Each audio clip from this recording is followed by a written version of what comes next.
हमारे इस चैनल पर आपका बहुत बहुत स्वागत है। आज की इस क्लास में हम लोग देखेंगे प्रमुख क्रांति और उससे संबंधित फसल, माने किस क्रांति का संबंध किससे है, इसी के बारे में आज हम लोग चर्चा करने वाले हैं। तो मेरे इस वीडियो को अंत तक देखिएगा।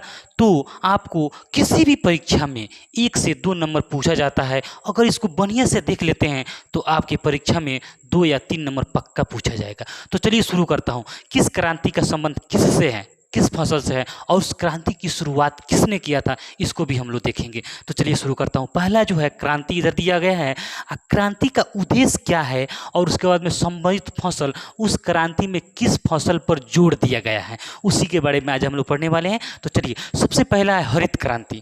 यहाँ पे सबसे पहला क्या है, हरित क्रांति का संबंध किससे है। तो ये सब कोई जानता है कि हरित क्रांति का संबंध कृषि में ऐसे क्रांति से संबंधित है, कृषि में ऐसे क्रांति से संबंधित है जो खाद्यान्न के क्षेत्र में आत्मनिर्भर बनाने के लिए, यानी खाद्यान्न के उत्पादन में आत्मनिर्भर बनाने के लिए, जैसे गेहूं के विशेष उत्पादन पर जोर दिया गया, गेहूं के उत्पादन पर के वृद्धि में विशेष जोर दिया गया।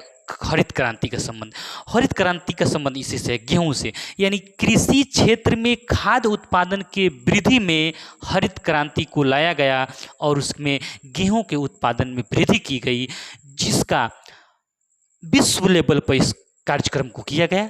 जिसके मतलब विश्व लेवल का जो मतलब हरित क्रांति का जनक, अगर पूछा जाए आपसे, माने विश्व लेवल पर हरित क्रांति का जनक किसे कहा जाता है, तो नॉर्मन बोरलॉग को कहा जाता है। नॉर्मन बोरलॉग को, जो मैक्सिको के थे, यानी विश्व हरित क्रांति का जनक कहा जाता है। यानी विश्व हरित क्रांति का जनक नॉर्मन बोरलॉग को कहा जाता है, यह मैक्सिको को थे। आप याद रखिएगा कि विश्व हरित क्रांति का जनक माने पिता, शुरुआत करने वाला को पिता कहा जाता है। तो विश्व में हरित क्रांति के शुरुआत करने वाले का श्रेय किसे जाता है, तो नॉर्मन बोरलॉग यानी मैक्सिको के थे। नॉर्मन बोरलॉग को कहा जाता है जो मैक्सिको के थे। उसके बाद में दूसरा जो था डॉक्टर एम.एस. स्वामीनाथन, जो भारत के थे। बहुत अच्छा सवाल है कि अगर आपसे पूछा जाए कि हरित क्रांति का जनक किसे कहा जाता है, तो अगर हरित क्रांति का जनक आपसे पूछा जाए तो हरित क्रांति का जनक नॉर्मन बोरलॉग को कहा जाए, विश्व लेवल पर पूछा जाए। तो अगर भारत लेवल पूछा जाए कि भारत लेवल पर हरित क्रांति का जनक किसे कहा जाता है, तो doctor M S. Swaminathan, M S. Swaminathan को भारत लेवल पर हरित क्रांति का जनक कहा जाता है। यदि अगर विश्व लेवल पर हरित क्रांति का जनक पूछा जाए तो आपको आंसर देना है नॉर्मन बोरलॉग को, जो मैक्सिको को थे। कहाँ के थे, नॉर्मन बोरलॉग जो मैक्सिको के थे, और एम.एस. स्वामीनाथन जो भारत के थे, हरित क्रांति का जनक कहा जाता है। आगे हम लोग बढ़ते हैं। हरित क्रांति समझ गए। अब आप समझते हैं श्वेत क्रांति का संबंध किससे। सबसे पहले ये सवाल पूछ देता है कि श्वेत क्रांति का संबंध किससे है, तो श्वेत से पता चलता है आपको। श्वेत का मतलब क्या होता है, श्वेत क्या होता है, दूध श्वेत होता है, माने दूध क्या होता है, उजला होता है, दूध क्या होता है, सफेद होता है। इसलिए श्वेत क्रांति का संबंध दूध उत्पादन में वृद्धि, दूध के उत्पादन में वृद्धि के लिए श्वेत क्रांति को लाया गया। कौन सा क्रांति की, दूध उत्पादन में वृद्धि के लिए श्वेत क्रांति को लाया गया।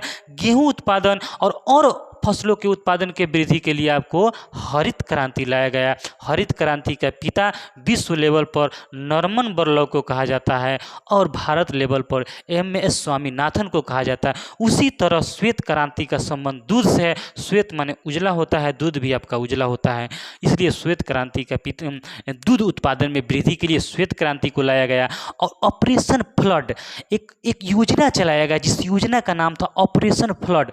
ऑपरेशन फ्लड जो नामक है, यह दूध के लिए, यानी पूछा जाता है ऑपरेशन फ्लड किससे संबंधित है, तो दूध के उत्पादन से संबंधित है। और इसका जो श्रेय जाता है, इसका जो मतलब श्वेत क्रांति का श्रेय किसको जाता है, श्वेत क्रांति की शुरुआत किसने किया था, तो डॉक्टर वर्गीस कुरियन। इसका नाम क्या है, डॉक्टर वर्गीस कुरियन। बस ये दोनों बातें आप याद रखिएगा कि हरित क्रांति का पिता विश्व लेवल पर डॉक्टर नॉर्मन बोरलॉग को कहा जाता है। लेकिन अगर भारत में पूछा जाए भारत में हरित क्रांति के पिता किसे कहता है, एम.एस. स्वामीनाथन। विश्व में हरित क्रांति के पिता नॉर्मन बोरलॉग। नॉर्मन बोरलॉग कहाँ के थे, मैक्सिको थे, और एम.एस. स्वामीनाथन कहाँ के थे, भारत के थे। और श्वेत क्रांति का श्वेत क्रांति के संबंध किससे है? दूध के उत्पादन में, और उसका श्रेय किसको जाता है? डॉक्टर वर्गीस कुरियन को। और उसके बाद में ऑपरेशन फ्लड योजना नामक डॉक्टर वर्गीस कुरियन ने चलाया था, जो श्वेत क्रांति में मतलब लाने के लिए। अगला समझ देखिए, ये दो बहुत इंपॉर्टेंट था। अब अगला है पीली क्रांति। तो पीली सरसों पीली कैसा, सरसों कैसा होता है? पीला होता है। तो सरसों के उत्पादन में वृद्धि के लिए पीली क्रांति को लाया गया। पीली मतलब पीला, पीला मतलब पीला क्या होता है? सरसों पीला होता है। तो सरसों के उत्पादन में वृद्धि या तेलहन के उत्पादन में वृद्धि या तेल के उत्पादन में वृद्धि को पीली क्रांति कहा जाता है। अगर आपसे पूछा जाए तेल के उत्पादन में वृद्धि कौन से क्रांति? पीली क्रांति। तेलहन के उत्पादन में वृद्धि कौन से क्रांति? पीली क्रांति। सरसों के उत्पादन में वृद्धि कौन से क्रांति? पीली क्रांति। यानी पीली क्रांति का संबंध आपका तेल और सरसों के उत्पादन में वृद्धि हो गया। आपका स्वर्ण उत्पादन, स्वर्ण स्वर्ण मतलब देखिए, स्वर्ण देखिए स्वर्ण होता है मतलब फल, फल बहुत अच्छा होता है, देखिएगा फल। तो स्वर्ण क्रांति का संबंध आपको फल या बागवानी से। स्वर्ण क्रांति, स्वर्ण मतलब बहुत सुंदर, स्वर्ण मतलब सोना के जैसा, यानी फल आपको सोना के जैसा। फल क्या होता है? महंगा होता है। फल क्या होता है? महंगा। स्वर्ण के जैसा यानी सोना के समान फल रहता है। फल अगर खाइएगा तो इससे शरीर स्वास्थ्य भी रहता है। और आज कृष्ण जन्म, मैं आपको बताना भूल गया कि आज कृष्ण जन्माष्टमी है, और इसके अवसर पर भी हम लोग आज फलहार के रूप में फल को ग्रहण करने वाले हैं। तो स्वर्ण क्रांति का संबंध किससे है? फल या बागवानी के उत्पादन से है। मैं आपको इसी बीच आपको एक मुबारकबाद देता कि आज जन्माष्टमी के कृष्ण भगवान का जन्म 12 बजे रात को, कृष्ण भगवान के जन्माष्टमी जो 12 बजे रात को हुआ था, उसी दिन को हर साल मनाया जाता है जन्माष्टमी के। तो आप सभी दर्शक प्रेमी, मेरे सारे ऑडियंस को मेरे तरफ से जन्माष्टमी की हार्दिक शुभकामनाएं, और कृष्ण भगवान से मैं प्रार्थना करता हूं कि आप लोगों की मनोकामनाएं पूर्ण करें, और साथ साथ मेरा भी मनोकामनाएं पूर्ण करें। चलिए इसी के साथ आगे बढ़ते हैं हम लोग। स्वर्ण क्रांति का संबंध फल एवं बागवानी से है। स्वर्ण क्रांति का संबंध किससे है? फल एवं बागवानी से है। गोल क्रांति का संबंध किससे है? तो गोल, देखिए गोल क्या था? आलू गोल होता है। तो गोल क्रांति का संबंध आलू के उत्पादन से, आलू के उत्पादन से गोल क्रांति से, गोल क्रांति का संबंध आलू के उत्पादन से। मुक, मुक माने मोटे अनाज, मुक क्रांति का संबंध है मोटे अनाज से। और गुलाबी क्रांति, गुलाबी क्रांति का संबंध है झींगा से, यानी झींगा या प्याज। प्याज गुलाबी होता है, प्याज कैसा होता है? गुलाबी। तो गुलाबी क्रांति का संबंध प्याज या झींगा से। उसके बाद में नीली क्रांति का संबंध मछली से, मछली नीली होती है, तो नीली क्रांति का संबंध मछली से। और रजत, रजत माने होता है अंडा, रजत माने अंडा, तो रजत क्रांति का संबंध किससे है? अंडा से। रजत क्रांति का संबंध किससे है? अंडा से। और लाल क्रांति का संबंध किससे? टमाटर से। लाल, टमाटर कैसा होता है? लाल, तो लाल क्रांति का संबंध टमाटर से है। और उसके बाद देख लेते हैं इधर golden fibre. Golden fibre jute को कहा जाता है। गोल्डन फाइबर, देखिए याद रखिए, गोल्डन फाइबर एगो सिल्वर फाइबर। तो गोल्डन फाइबर जूट को कहा जाता है, और सिल्वर फाइबर कपास को कहा जाता है। तो गोल्डन फाइबर क्रांति का संबंध, गोल्डन फाइबर क्रांति का संबंध जूट से है, और सिल्वर फाइबर क्रांति का संबंध कपास से है। और ग्रे माने ग्रे क्रांति का संबंध आपको उर्वरक से है। ग्रे क्रांति का संबंध उर्वरक से है। सिल्वर कपास को कहा जाता है। आज गोल्डन फाइबर, सिल्वर फाइबर कपास को, और गोल्डन फाइबर जूट को कहा जाता है। तो गोल्डन फाइबर का संबंध आपको जूट से है, और सिल्वर फाइबर का संबंध आपका कपास से है, और ग्रे क्रांति का संबंध आपका उर्वरक से है। तो इस तरह से हम लोग इस सभी क्रांतियों के बारे में समझे। इसके बाद में एक बार रिवीजन कर लेते हैं हरित क्रांति का, फिर से आते हैं। हरित क्रांति का संबंध गेहूं से, एक बार फिर पूरा रिवीजन करते हैं। हरित क्रांति का संबंध गेहूं से है, और इसके हरित क्रांति का जनक विश्व लेवल पर नॉर्मन बोरलॉग को कहा जाता है, जो मैक्सिको के थे।